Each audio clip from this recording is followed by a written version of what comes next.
अस्सलाम वालेकुम, मैं मलिक मोहम्मद यूसुफ। आप देख रहे हैं यूसुफ कुकिंग खाना। आज मैं आपके सामने ईद के लिए एक रेसिपी लेकर हाजिर हूँ।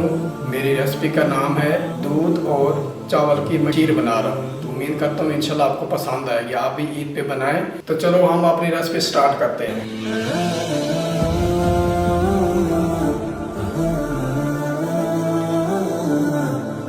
जो हम इसमें अजदार डाल रहे हैं, हम इसमें तकरीबन 1 किलो दूध डाल रहे हैं और इसमें हम 1 प्याली चावल डाल रहे हैं और 1.5 कप हम चीनी डाल रहे हैं और कोई हम इसमें चीज़ और नहीं ऐड करेंगे। बिस्मिल्लाहिर्रहमानिर्रहीम। हमने एक प्याली सी देज के लिए चूल्हा जला दिया हमने। तो हम दूध डालेंगे, तो हम 1 किलो दूध डालेंगे।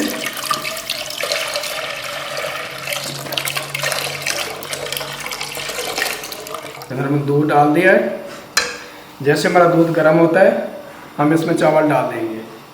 अब इसके अंदर हम चावल डाल देंगे। 1 प्याले में भिगो के रखे थे।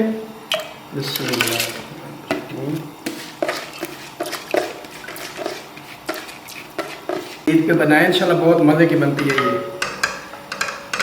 महंगाई का दौर है, ना इसमें ऐड डलता है ना कोई और चीज़ डलती है। इसको अब सजावट के लिए हम ऊपर किशमिश डालेंगे। बहुत ही लजीज खीर बनती है।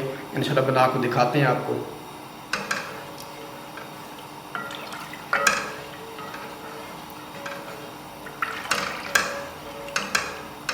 उसके बाद हम चीनी ऐड कर देंगे।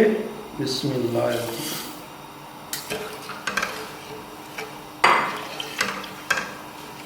तो इसको हम तकरीबन आधे पौने घंटे के लिए दम पे रख देंगे, हिलाते रहेंगे।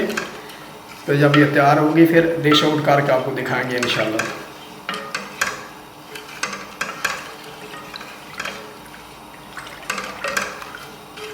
आप भी ईद पे बनाएं, बहुत लाजवाब रेसिपी है ये ना। और साथ साथ यूसुफ कुकिंग खाने को सब्सक्राइब करना ना भूलना, शेयर भी करना और लाइक भी करना, कमेंट में बताना कि हमारी रेसिपी आपको कैसी लगी है। इसके ऊपर ये ढकना देकर रख रहे हैं इंशाल्लाह। चमचा हम हिलाते रहेंगे, ढकना उठा के कोई हर 5-10 मिनट के बाद इस तरह चमचा हिलाएंगे ताकि ये नीचे ना लगे। और दूसरा ये कि उबल के बाहर ना आए। तो इसको मीडियम आंच पे हम रख देते हैं। बिस्मिल्लाहिर्रहमानिर्रहीम। तो जी नाज़रीन, हमारी ये खीर तैयार होगी माशाल्लाह। अब लुक देखें इसकी, चेक करें ज़रा। अब इसको हम डिश आउट करने लगे हैं। बिस्मिल्लाहिर्रहमानिर्रहीम। आप इसको ईद पे बनाएं इंशाल्लाह कि मेहमानों को खिलाएं, खुद खाएं। बहुत ही मज़ेदार है। आजकल महंगाई का दौर है, कौन घी इतना खर्च करे। और ये वो बहुत सस्ती ये बनती है और बहुत ही मज़े की बनती है। आप भी बनाएं, अपने बच्चों को भी खिलाएं, सबको खिलाएं, सब पसंद करेंगे इंशाल्लाह ना।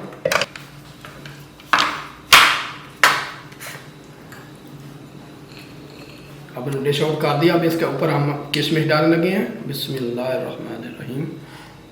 आप इसके ऊपर किशमिश भी डाल सकते हैं, बादाम भी डाल सकते हैं, हासु पसंद जो आपको पसंद है आप डाल सकते हैं। इसके ऊपर पिस्ता भी डाल सकते हैं आप।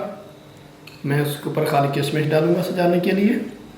तो जी नाज़रीन, माशाल्लाह हमारी ये बहुत ही मज़ेदार खीर तैयार हो गई है। आप भी ईद पे बनाएं, अपने मेहमानों को खिलाएं, खुद खाएं। बहुत ही पसंद, बच्चों को खिलाएं, बहुत ही पसंद करेंगे ये।